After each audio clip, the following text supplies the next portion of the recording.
Time now to check what's happening on your social media algorithm. This week, some Aussie influencers are doing their best to de-influence people from the latest tanning trend, Jo. That's right. Our digital reporter Amal Webby is here to explain it all to us.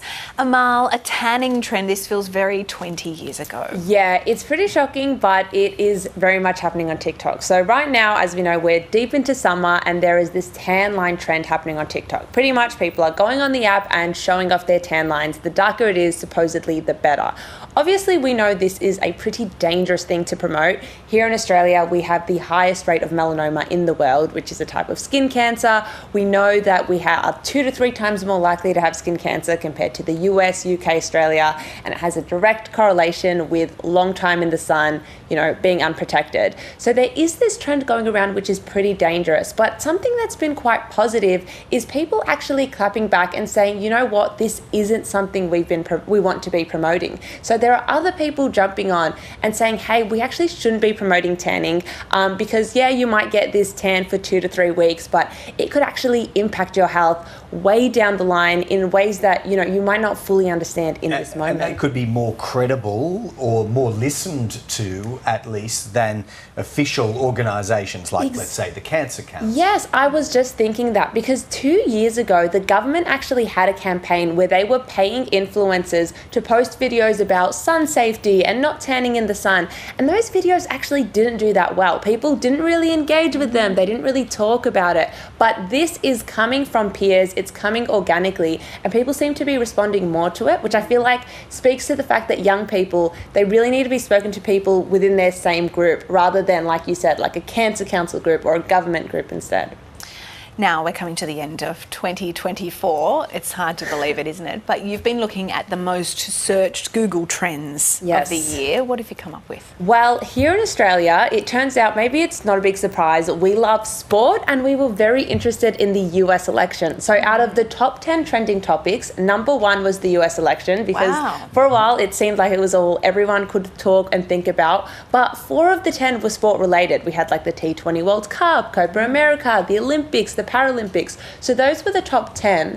And you even saw the influence of the US election in the top 10 searched figures. So number 2 was Donald Trump, number 4 was Kamala Harris, but number 1 was actually Taylor Swift. So she still reigns supreme over US politics, over what's happening in the world. And Travis Kelce was 6, which I feel like is testament to her power once again. Or maybe it's because of he brings in the sport as well. Yeah, maybe he brings in the sport, but I saw that and I'm like, that's a Taylor Swift influence. That makes sense. And Taylor Swift herself, it's reflected all through the search terms, is an economic sensation as well as, a performer wherever she went. Yeah, well, even one of the top 10 trending topics, one of them was ticket tech. And I remember when the Taylor Swift concert was here in Australia, everyone was trying to get tickets. So I feel like once again, it's Taylor Swift leaving her mark. Now, we saw a lot of trends throughout the year. The internet delivered for us in 2024. You've, throughout the year, kept us on top of everything weird and wonderful from the world of the internet. What were some of the top things for you? Oh, so many. Like there was Nara Smith, making gum from scratch. Who could forget that? I really loved the very demure, very cutesy trend, which actually was the top search definition on Google this year as well. So I think a lot of people love the very demure. So people describing them as being very demure. Yeah, very demure, very mindful. The brat trend, I loved that. The whole brat summer. There was so much going on online this year. It was a wild ride.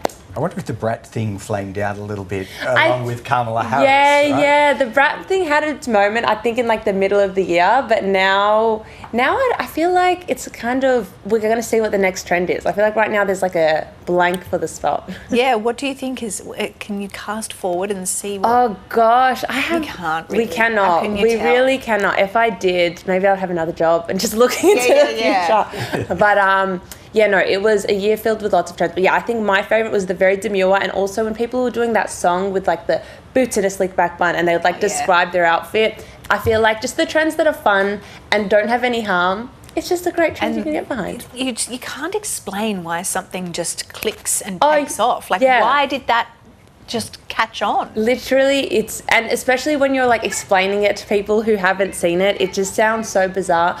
But for some reason, something in our brain just like gravitates towards those those trendy sounds and those dances. Yeah. Did you have a favourite? Well, no, just on demure. I did read a little about why this word that many younger people had just not used in their lexicon suddenly came back, and a lot of it was just discovery of a new old word. Yeah, look, I have a confession. I didn't know the word until this year, which I feel like speaks very much to my TikTok experience. But the demure word took off this year. Certainly I wonder if brat and demure are opposing.